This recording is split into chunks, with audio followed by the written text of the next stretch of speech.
لا هەفتەی 23 لا خولی نایابی کوردستان ڕانیا لە یاریگای خۆیدا میوانداری پیشەسازی کرد. لا نیوەی یەکەمدا دوای چەند هێرشێک لا خولەکی 15دا ئاراز عەبدوڕەحمان ڕانیەی کردە خاوەنی گۆڵی یەکەم و پێشکەوتن. دواتر هەر لە نیوەی یەکەمدا لازۆ عەلی لا خولەکی 20دا ڕانیەی کردە خاوەنی گۆڵی دووەم.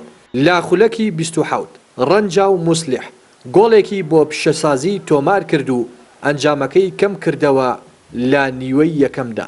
نیوەی دووەم ئارێز مستەفا لا خولەکی 50 ڕانیەی کردە خاوەنی گۆڵی سێم.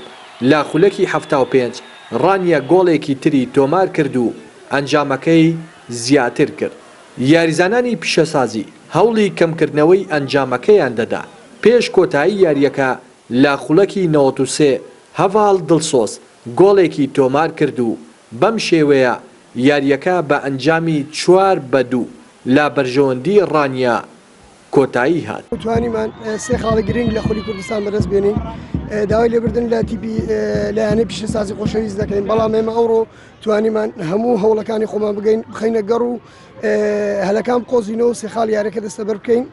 سەرەتای جێم یەکەم کە دوو گۆڵمان لێ تۆمار کرا و گۆڵێکمان هیناوە هاتین و ناکەشتەوە یاریەکە، بەڵام بەڕاستی ئەمڕۆ تیپەکەمان لە ئاست ئەو پلانە نەبوو کە جێبەجێمان کرد بوو.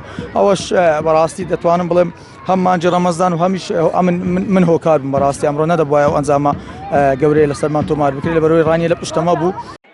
بەم ئەنجامەش ڕانیا کۆی خاڵەکانی کردە 26 خاڵ و پیشەسازیش خاوەنی 24 خاڵە لە خولی نایابی کوردستان.